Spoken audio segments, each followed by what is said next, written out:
കാരണം എന്ന് പറഞ്ഞു കഴിഞ്ഞാൽ ഇപ്പം കാരക്കോണം മെഡിക്കൽ കോളേജ് എന്ന് പറഞ്ഞു കഴിഞ്ഞാൽ അവർ പിന്നെ അത്രത്തോളം പിന്നെ ഹോൾഡുള്ള രാഷ്ട്രീയപരമായിട്ടും സാമൂഹികപരമായിട്ടും അത്രത്തോളം ഹോൾഡുള്ള ഒരു ഫേമാണ്.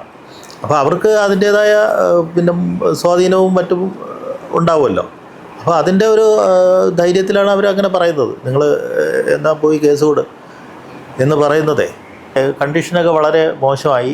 ഇതൊന്ന് ഡ്രസ്സിങ്ങിൽ നിന്ന് ഇങ്ങനെ പിന്നെ ഡിസ്ചാർജ് വന്നുകൊണ്ടിരുന്നു, ഇങ്ങനെ പഴുപ്പും വെള്ളവും ഇങ്ങനെ വന്നുകൊണ്ടിരുന്നു. അപ്പോൾ ഡോക്ടറെ അടുത്ത് പറഞ്ഞാൽ അത് ഷുഗർ പേഷ്യൻ്റ് അല്ലേ, ചിലപ്പോൾ അത് കുറച്ച് ലേറ്റാവും. ഞാൻ ചോദിച്ചു, ഡോക്ടർ ഞാൻ 4 ദിവസത്തേക്ക് ഞാൻ കാണത്തില്ല, ഞാനൊരു ട്രിപ്പ് പോവുകയാണ്. ഞാൻ പറഞ്ഞു, ഇത് ഷിബയുടെ കാര്യം എങ്ങനെയാണ്? അത് ജൂനിയർ ഡോക്ടേഴ്സ് ഉണ്ട്, അവർ നോക്കിക്കോളുമെന്ന്. ഡോക്ടർ പറഞ്ഞു എത്രയും പെട്ടെന്ന് ഹോസ്പിറ്റലിലോട്ട് വരണം. അപ്പം ഞാൻ നിങ്ങൾക്കൊരു പ്രശ്നമില്ലാത്ത രീതിയിൽ ഇത് സോൾവ് ചെയ്ത് തരാം.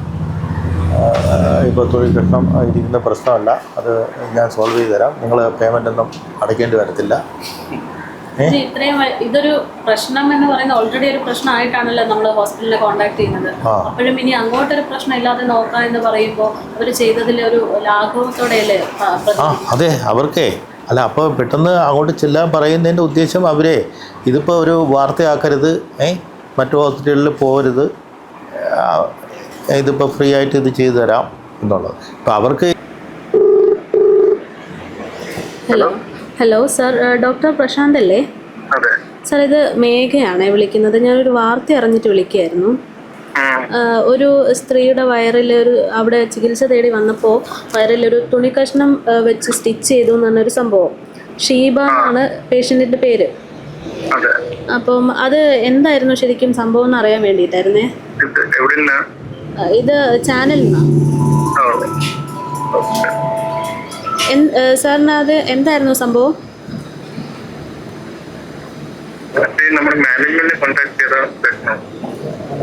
മാനേജ്മെന്റ് അത് നമ്മൾ എന്തായാലും കോണ്ടാക്ട് ചെയ്യും. സാറാണ് ഇത് ചികിത്സ നടത്തിയതെന്നാണ് നമുക്ക് കിട്ടിയ റിപ്പോർട്ട്.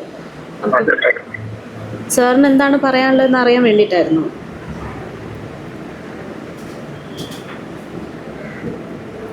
നമസ്കാരം. അപ്പൻഡിക്സ് ചികിത്സയ്ക്കെത്തിയ യുവതിയുടെ വയറിൽ അവിടെ ഓപ്പറേഷൻ്റെ ഭാഗമായിട്ട് ഉപയോഗിച്ച ചില തുണി കഷ്ണങ്ങൾ ഓപ്പറേഷനൊപ്പം തന്നെ വയറിൽ ഉൾപ്പെടുത്തി സ്റ്റിച്ചിട്ടിരിക്കുന്ന സംഭവം.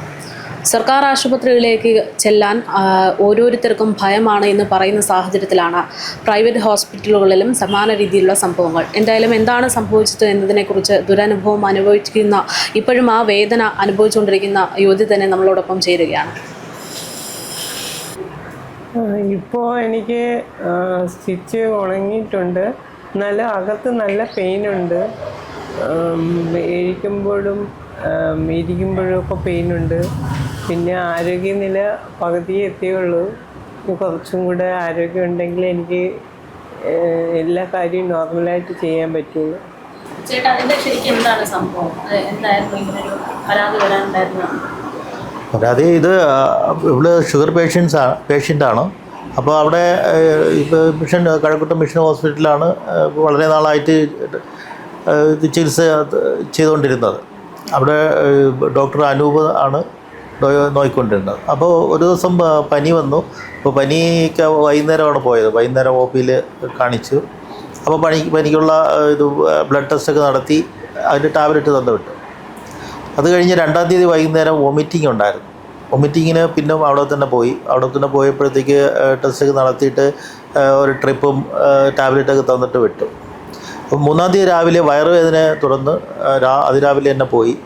അപ്പോൾ അവിടെ പറഞ്ഞ് സ്കാൻ ചെയ്യണമെന്ന് പറഞ്ഞ് അവിടെ അഡ്മിറ്റാക്കി സ്കാൻ ചെയ്തതിന് ശേഷമാണ് എമർജൻസി ആയിട്ട് ഓപ്പറേഷൻ നടത്തണം. ഇപ്പോൾ അപ്പൻഡിക്സ് ആണ്, അത് ഫൈനൽ സ്റ്റേജാണ്, എമർജൻസി ആയിട്ട് നടത്തണം, ബ്ലഡ് വേണമെന്ന് പറഞ്ഞു. അങ്ങനെ ബ്ലഡെല്ലാം വെച്ച് എമർജൻസി ആയിട്ട് ഓപ്പറേഷൻ നടത്തി. അത് കഴിഞ്ഞിട്ട് 12-ാം തീയതി ഡിസ്ചാർജ് ചെയ്തു. അത് കഴിഞ്ഞ് 1-2 ദിവസങ്ങളിൽ ഡ്രസ്സിങ്ങിന് പോയിക്കൊണ്ടിരുന്നു. അപ്പോൾ ഇത് 15-ാം തീയതി ആയപ്പോഴത്തേക്ക് ഇതിൻ്റെ കണ്ടീഷനൊക്കെ വളരെ മോശമായി. ഇതൊന്ന് ഡ്രസ്സിങ്ങിൽ നിന്ന് ഇങ്ങനെ പിന്നെ ഡിസ്ചാർജ് വന്നുകൊണ്ടിരുന്നു, ഇങ്ങനെ പഴുപ്പും വെള്ളവും ഇങ്ങനെ വന്നുകൊണ്ടിരുന്നു. അപ്പോൾ ഡോക്ടറെ അടുത്ത് പറഞ്ഞാൽ അത് ഷുഗർ പേഷ്യൻ്റ് അല്ലേ, ചിലപ്പോൾ അത് കുറച്ച് ലേറ്റാവും, അത് കുഴപ്പമില്ല എന്ന് പറഞ്ഞു. എന്നിട്ട് 15-ാം തീയതി വൈകുന്നേരം ഇത് ഡോക്ടർ സൂട്ട് കേസുമായിട്ടൊക്കെ നിൽക്കുകയാണ്. അപ്പോൾ ഞാൻ ചോദിച്ചു, ഡോക്ടർ ഞാൻ 4 ദിവസത്തേക്ക് ഞാൻ കാണത്തില്ല, ഞാനൊരു ട്രിപ്പ് പോവുകയാണ്. ഞാൻ പറഞ്ഞു, ഇത് ഷിബയുടെ കാര്യം എങ്ങനെയാണ്? അത് ജൂനിയർ ഡോക്ടേഴ്സ് ഉണ്ട്, അവർ നോക്കിക്കോളുമെന്ന് പറഞ്ഞു. അപ്പോൾ കണ്ടീഷൻ വളരെ മോശമായത് കാരണം ഞാൻ പിന്നെ വെയിറ്റ് ചെയ്തില്ല. ഞാൻ തൊട്ടടുത്ത ദിവസം 16-ാം തീയതി തന്നെ പിന്നെ നേരത്തെ പിന്നെ ഇവിടെ കാണിച്ചിട്ടുള്ള ഡോക്ടർ ഗോവിന്ദൻസ് ഹോസ്പിറ്റലിൽ പോയി. അവിടെ പോയി അഡ്മിറ്റായി. അപ്പോൾ ഡോക്ടർ നോക്കിയിട്ട് പറഞ്ഞു, ഇത് മുറിവാകെ ഇൻഫെക്ഷനായിരിക്കുകയാണ്, ഇതിപ്പോൾ ഏത് ഡോക്ടറാണ് നോക്കിയത്, ഇപ്പോൾ വളരെ കണ്ടീഷൻ വളരെ മോശമാണോ എന്നൊക്കെ പറഞ്ഞിട്ട് പിന്നെ CT സ്കാൻ എടുത്തു. അങ്ങനെ അവിടെ 10 ദിവസം അവിടെ ട്രീറ്റ് ചെയ്തു. 10 ദിവസം ട്രീറ്റ് ചെയ്തിട്ട് പിന്നെ ഡിസ്ചാർജായി. പിന്നും 2-3 ദിവസം പിന്നും ഡ്രസ്സിങ്ങിന് പോയി. എന്നിട്ടും ഈ ഡിസ്ചാർജിൻ്റെ ഒരു കുറവ് വന്നില്ല. പിന്നീടാണ് ഞാൻ എൻ്റെ ഒരു സുഹൃത്തിൻ്റെ നിർദ്ദേശപ്രകാരം പേട്ടയിലുള്ള ഒരു അക്ഷരവീതി ലൈനിലുള്ള ഒരു സുരേഷ് എന്ന് പറഞ്ഞൊരു ഡോക്ടറാണ്. അപ്പോൾ ഡോക്ടർ എന്ന് പറഞ്ഞു കഴിഞ്ഞാൽ ഈ ഷുഗർ പേഷ്യൻസിൻ്റെ സ്പെഷ്യലിസ്റ്റാണ്. അപ്പോൾ ഇങ്ങനെ ഈ സർജറി സംബന്ധമായിട്ടുള്ള കേസുകളൊക്കെ കൈകാര്യം ചെയ്യുന്ന ഡോക്ടറാണ്. പുള്ളിയെ കാണിച്ചു. പുള്ളി ആദ്യം നോക്കി ഡ്രസ്സൊക്കെ ചെയ്ത് 2 ദിവസം ഡ്രസ്സൊക്കെ ചെയ്തു. പിന്നീട് പുള്ളി പറഞ്ഞ് ഡിസ്ചാർജ് ഇങ്ങനെ ഒരുപാട് വരുന്നുണ്ട്, ഷുഗറൊക്കെ കൺട്രോൾ ചെയ്യണം എന്നൊക്കെ പറഞ്ഞിട്ട് പുള്ളി മേൽഭാഗത്ത് 2-ാമത്തെ ദിവസം 3-ാമത്തെ ദിവസം മേൽഭാഗം ഇത് സ്റ്റിച്ചിട്ടതിന് ശേഷം താഴെ അപ്പോഴത്തേക്ക് ഒരു ഹോള് തനിയെ ഈ ഹീലായ ഭാഗത്ത് ഒരു തനിയെ ഒരു ഹോളുണ്ടായിട്ട് ഈ ഡിസ്ചാർജ് വന്നുകൊണ്ടിരുന്നു. ആ ഹോളിനെ ഒന്ന് ഡെവലപ്പ് ചെയ്തൊന്ന് വലുതാക്കി ഈ ഡിസ്ചാർജ് പോകാൻ വേണ്ടി വലുതാക്കി. തൊട്ടടുത്ത ദിവസം ഈ വലുതാക്കിയ പോർഷനിൽ ഇങ്ങനെ ക്ലീൻ ചെയ്യുന്നതിനിടയിൽ ആണ് ഇതിൻ്റെ ഈ തുണിയുടെ ഭാഗം ഇത് വന്നത്. അപ്പോൾ പുറത്തേക്ക് എടുക്കാൻ നോക്കിയപ്പോഴത്തേക്ക് തുണിയുടെ മറ്റേ അറ്റം അകത്ത് സ്റ്റിച്ച് ചെയ്തിരിക്കുകയാണ്. അപ്പോൾ വീഡിയോ എടുത്ത് എന്നെ കാണിച്ച് വീഡിയോ എടുത്തു. എന്നിട്ട് ഡോക്ടർ പറഞ്ഞു, ഇതിൻ്റെ അകത്ത് ഇതിനെ സ്റ്റിച്ച് ചെയ്തിരിക്കുകയാണ്, ബെറ്ററായിട്ടേ നിങ്ങൾ അകത്ത് സ്റ്റിച്ചിട്ടിരിക്കുകയാണ്. അപ്പോൾ പിന്നെ ഇത് നിങ്ങൾ ചെയ്ത ഹോസ്പിറ്റലിലെ ഡോക്ടർക്ക് ഇതിൻ്റെ കറക്റ്റ് പൊസിഷൻ ലൊക്കേഷനൊക്കെ അറിയാൻ പറ്റുള്ളൂ. അപ്പോൾ ഒരു അൾട്രാസൗണ്ട് സ്കാൻ എടുത്തിട്ട് ഇത് നിങ്ങൾ ചികിത്സിച്ച ഇത് സർജറി ചെയ്ത ഡോക്ടറെ തന്നെ കാണിക്കുന്നതായിരിക്കും ബെറ്റർ എന്ന് പറഞ്ഞിട്ട് പുള്ളി അവിടുന്ന് ഇത് പിന്നെ പറഞ്ഞു വിട്ടു. അങ്ങനെയാണ് തിരിച്ച് മിഷൻ ഹോസ്പിറ്റലിൽ തന്നെ വന്നത്. അപ്പോൾ ഞാൻ ഈ ഡോക്ടർ ഇത് തുണി കണ്ടുപിടിച്ച ഡോക്ടർ എനിക്ക് വീഡിയോ എടുത്ത് തന്നായിരുന്നു. വീഡിയോ എടുത്ത് എനിക്ക് അയച്ചു തന്നു. ആ വീഡിയോ ഞാൻ മിഷൻ ഹോസ്പിറ്റലിലെ ഡോക്ടർക്ക് സെൻഡ് ചെയ്ത് കൊടുത്തു. അപ്പോൾ ഡോക്ടറെ അടുത്ത് ഞാൻ പറഞ്ഞു, ഇങ്ങനെയാണ് ഇത് കണ്ടുപിടിച്ചിരിക്കുകയാണ്. ഡോക്ടർ പറഞ്ഞു, ഒന്നും വിഷമിക്കേണ്ട, നിങ്ങൾ എത്രയും പെട്ടെന്ന് ഹോസ്പിറ്റലിൽ വന്നാൽ മതി, നിങ്ങളുടെ ബാക്കിയുള്ള കാര്യങ്ങളൊക്കെ ഞാൻ നോക്കിക്കോളാം, നിങ്ങൾക്കൊരു കുഴപ്പമില്ലാത്ത രീതിയിൽ സെറ്റ് ചെയ്ത് തരാം, നിങ്ങൾ അതിന് വേണ്ടി പേയ്മെൻ്റൊന്നും അടയ്ക്കേണ്ടതില്ല, ബാക്കി കാര്യങ്ങൾ ഞാൻ സെറ്റ് ചെയ്യാമെന്ന് പറഞ്ഞു. അങ്ങനെ ആ ഡോക്ടറുടെ നിർദ്ദേശപ്രകാരമാണ് 5-ാം തീയതി അവിടെ ചെല്ലുന്നത്. അവിടെ ചെന്ന് അപ്പോൾ തന്നെ പിന്നെ അൾട്രാസൗണ്ട് സ്കാൻ എടുത്തു. അൾട്രാസൗണ്ട് സ്കാനിൽ ഇത് ഇങ്ങനെ ഈ തുണി ഇതിനകത്ത് കുടുങ്ങിയിട്ടുണ്ടെന്നുള്ള വിവരം ആ റിപ്പോർട്ടിലുണ്ട്. തൊട്ടടുത്ത ദിവസം തന്നെ സർജറി ചെയ്തു, തുണി പുറത്തെടുത്തു. പിന്നെ 21-ാം തീയതി ഡിസ്ചാർജാക്കി. അതിനുശേഷം ഇപ്പോൾ ബെറ്ററായി, ഇപ്പോൾ ആരോഗ്യം വീണ്ടെടുത്ത് വരുന്നു. ഇപ്പോൾ ഡോക്ടറെ അടുത്ത് ഇങ്ങനെ ഒരു പിഴവ് സംഭവിച്ചിട്ടുണ്ട് എന്ന് പറയുമ്പോൾ അതൊരു പിഴവാണ് എന്നുള്ളത് ബോധ്യമില്ലാതെയാണോ ഇത് ശരിയാക്കി തരാമെന്നാണ് സംസാരിച്ചത്? അല്ല, പിഴവാണെന്ന് പറഞ്ഞാൽ ഡോക്ടർ പിന്നെ എൻ്റെ മകള് ഇത് MBBS കഴിഞ്ഞ ഇതാ ഡോക്ടറാണ്.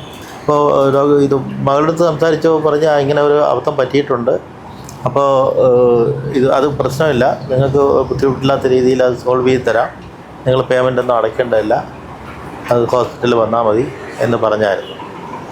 പേയ്മെൻ്റ് ഇല്ല. പിന്നെ അടുത്ത് ലാസ്റ്റ് സർജറിക്ക് പേയ്മെൻറ്റ് മേടിച്ചില്ല. 21-ാം തീയതി ഡിസ്ചാർജ് ചെയ്തു. പിന്നെ 2-3 ദിവസം സ്റ്റിച്ച് ചെയ്യായിരുന്നു. ഇപ്പോൾ സ്റ്റിച്ചെല്ലാം എടുത്ത് ഇപ്പോൾ കംപ്ലീറ്റ് അതിൻ്റെ പ്രൊസീജിയർ തീർന്നു. Private CSI mission hospital. Government hospital എന്ന് പറഞ്ഞാൽ ഇവിടെ കഴക്കൂട്ടത്തെ സംബന്ധിച്ച് അങ്ങനെ നല്ലൊരു ഹോസ്പിറ്റൽ ഇല്ല എന്ന് വേണം പറയാൻ.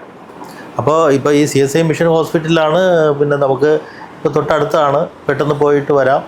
പിന്നെ ചെറിയ അസുഖമൊക്കെ ഇതിപ്പോൾ അപ്പൻഡിക്സാണ്, ഇത്രയും വലിയൊരു ഓപ്പറേഷൻ ആണെന്നുള്ളത് അറിയുന്നത് തന്നെ വൈകിയാണ്. അപ്പോൾ അവർ ഇത് കണ്ടുപിടിച്ചപ്പോഴേക്കും ഒരുപാട് ടൈമായി. പിന്നെ ഇത് ഫൈനൽ സ്റ്റേജായിരുന്നു. ഇപ്പോൾ ഇത് ഷുഗർ പേഷ്യൻ്റ് ആയതുകൊണ്ട് തന്നെ ഇതിൻ്റെ സിംറ്റംസ് ഒന്നും വന്നില്ല, നേരത്തെ വേദനയൊന്നും വന്നില്ല. ഇപ്പം പെട്ടെന്ന് അത് അത് പൊട്ടിയ ലാസ്റ്റ് സ്റ്റേജിലാണ് ഇങ്ങനെ വേദന വന്നതും പോയി അഡ്മിറ്റ് ആവണം. അപ്പോൾ പിന്നെ വേറൊരു ഓപ്ഷൻ നമുക്ക് എടുക്കാനുള്ള സമയം കിട്ടിയില്ല. അവർ എമർജൻസി ആയിട്ട് ഓപ്പറേഷൻ ചെയ്യേണ്ടി വന്നു. അപ്പോൾ ബ്ലഡ് ഒക്കെ റെഡിയാക്കി കോസ്മോ ഹോസ്പിറ്റലിൽ നിന്ന് ബ്ലഡ് വാങ്ങിക്കൊടുത്ത് പെട്ടെന്ന് തന്നെ ഓപ്പറേഷൻ ചെയ്യുകയാണ് ചെയ്തത്. അതെ, അത് ഡയറക്ടർക്ക് ഞാൻ പരാതി കൊടുത്തായിരുന്നു. ഈ സംഭവം നടക്കുമ്പോൾ തന്നെ ഡയറക്ടർക്ക് പരാതി കൊടുത്തായിരുന്നു. ഡയറക്ടർക്ക് പരാതി കൊടുക്കാൻ പറഞ്ഞു. അങ്ങനെ പരാതി കൊടുത്തു. പരാതി കൊടുത്തതിൻ്റെ അടിസ്ഥാനത്തിൽ ഡയറക്ടർ ഒരു ദിവസം അവിടെ വിളിപ്പിച്ച് പറഞ്ഞ് ഞങ്ങൾ ഇത് അന്വേഷിക്കാൻ വേണ്ടി 2 ഡോക്ടർമാരെ ചുമതലപ്പെടുത്തിയിട്ടുണ്ട് എന്ന് പറഞ്ഞിട്ട് കാരക്കോണം മെഡിക്കൽ കോളേജിൽ നിന്ന് 2 ഡോക്ടർമാർ വന്നു. അവർ വന്ന് പിന്നെ പേഷ്യൻറ്റിൻ്റെയും എൻ്റെയും ഒക്കെ മൊഴി രേഖപ്പെടുത്തി ബാക്കി ഡീറ്റെയിൽസ് എല്ലാം പരിശോധിച്ചു. അതിനുശേഷം അവർ പറഞ്ഞു നിങ്ങൾക്ക് വേറെ ഫർദറായിട്ട് വേറെ ഒന്നും ചെയ്യാനില്ല, കോമ്പൻസേഷനായിട്ടൊന്നും തരാൻ പറ്റത്തില്ല. നിങ്ങൾക്ക് കേസിന് പോകണമെന്നുണ്ടെങ്കിൽ കേസിന് പോവാം, അത് പ്രശ്നമല്ല, നിങ്ങളുടെ ഇതനുസരിച്ച് പോയിക്കോണം എന്ന് പറഞ്ഞു. അതിന് ശേഷമാണ് ഇപ്പോൾ ഞാൻ കേസിലേക്ക് ഇപ്പോൾ മുഖ്യമന്ത്രിക്ക് പരാതി കൊടുത്തു, ആരോഗ്യമന്ത്രിക്ക് കൊടുത്തു, DMOയ്ക്കും DMEയ്ക്കും പരാതി കൊടുത്തു, സ്റ്റേഷനിൽ കഴക്കൂട്ടം പോലീസ് സ്റ്റേഷനിൽ പരാതി കൊടുത്തു. അപ്പോൾ ഇന്നലെ പിന്നെ മൊഴിയെടുത്തു, FIR ആക്കിയെന്ന് പറഞ്ഞു. അപ്പോൾ ഇന്ന് രാവിലെ എൻ്റെ അടുത്ത് സ്റ്റേഷനിൽ ചെല്ലാൻ പറഞ്ഞു, FIR കോപ്പി തരാമെന്ന് പറഞ്ഞു. അപ്പോൾ രാവിലെ പോയപ്പോഴത്തേക്ക് ഒരു അരമണിക്കൂറോളം കഴിഞ്ഞിട്ട് എൻ്റെ അടുത്ത് പറഞ്ഞു ഇപ്പോൾ സൈറ്റ് ഓപ്പൺ ആവുന്നില്ല, ഉച്ചയ്ക്ക് ശേഷം വന്നു കഴിഞ്ഞാൽ ഒന്നുകൂടെ ട്രൈ ചെയ്യാം, ഉച്ചയ്ക്ക് ശേഷം വരാൻ പറഞ്ഞു. അങ്ങനെ ഉച്ചയ്ക്ക് ശേഷം പോകാനായി വേണ്ടിയിരിക്കാം. ഇത് ഹോസ്പിറ്റലുകളിൽ ഇതിപ്പോൾ ഇങ്ങനെ ചികിത്സാ പിഴവുകളെന്ന് പറഞ്ഞു കഴിഞ്ഞാൽ ഇപ്പം ദൈനംദിനം പല കേസുകളും വരുന്ന ഒരു സാഹചര്യമാണ്. അപ്പം ഇപ്പോൾ നമ്മുടെ ഉദ്ദേശം ഇത്രയേ ഉള്ളൂ. ഇപ്പം നമുക്ക് ഒരുപാട് ബർഡൻ, കാരണം എന്ന് പറഞ്ഞാൽ കഴിഞ്ഞ 3 മാസമായിട്ട് ഷീവയ്ക്ക് ഉറക്കമില്ലായിരുന്നു. എന്തെങ്കിലും കഴിച്ചു കഴിഞ്ഞാൽ അവിടെ ഛർദ്ദിക്കും, പിന്നെ ടാബ്ലറ്റ് ഒന്നും കഴിക്കാൻ പറ്റത്തില്ല. അങ്ങനെ ഒരുപാട് ബുദ്ധിമുട്ടി. ഇപ്പോൾ ഞാനിപ്പോൾ പേഷ്യൻ്റ് മാത്രമല്ല, ഞാനും എൻ്റെ ഫാമിലിയും മൊത്തം ഒരുപാട് ബർഡൻ അനുഭവിച്ചു. അപ്പോൾ ഇപ്പോൾ എൻ്റെ ഉദ്ദേശം ഇത്രയേ ഉള്ളൂ. കാരണം എന്ന് പറഞ്ഞു കഴിഞ്ഞാൽ കെയർലെസ് ആയിട്ടുള്ള ഇത്തരം നടപടികളെ ഇപ്പോൾ ഇനിയെങ്കിലും ഇവർ ഒന്നും ശ്രദ്ധിക്കാൻ വേണ്ടി നിയമത്തിൻ്റെ ഒരു സഹായം തേടേണ്ടതുണ്ട്. അപ്പോൾ അതിനിപ്പോൾ ഇത്തരം പ്രവണതകളെന്ന് പറഞ്ഞു കഴിഞ്ഞാൽ ഇപ്പോൾ ഈസി ആയിട്ട് അവർ പറയുന്നു, പക്ഷേ ഈ അനുഭവിക്കുന്നവരെ ഇത് പറ്റുന്നവർ അനുഭവിക്കുന്ന ആ ബർഡൻ അവർക്ക് ഒരു ആലോചനയിലേ ഇല്ല. അപ്പോൾ അതിന് ഒരു നിയമപരമായിട്ടുള്ള ഒരു വാണിങ് ഇത്തരം സംഭവങ്ങൾക്ക് ആവർത്തിക്കാതിരിക്കാൻ വേണ്ടി വേണമെന്ന് ഞാൻ പ്രതീക്ഷിക്കുന്നു. അതിനുവേണ്ടിയാണ് ഞാൻ നിയമ നടപടിയിലേക്ക് പോകുന്നത്. കാരണം എന്ന് പറഞ്ഞു കഴിഞ്ഞാൽ ഇപ്പം കാരക്കോണം മെഡിക്കൽ കോളേജ് എന്ന് പറഞ്ഞു കഴിഞ്ഞാൽ അവർ പിന്നെ അത്രത്തോളം പിന്നെ ഹോൾഡുള്ള, രാഷ്ട്രീയപരമായിട്ടും സാമൂഹികപരമായിട്ടും അത്രത്തോളം ഹോൾഡുള്ള ഒരു ഫേമാണ്. അപ്പോൾ അവർക്ക് അതിൻ്റേതായ പിന്നെ സ്വാധീനവും മറ്റും ഉണ്ടാവുമല്ലോ. അപ്പോൾ അതിൻ്റെ ഒരു ധൈര്യത്തിലാണ് അവരങ്ങനെ പറയുന്നത്, നിങ്ങൾ എന്നാ പോയി കേസ് കൊടു എന്ന് പറയുന്നതേ.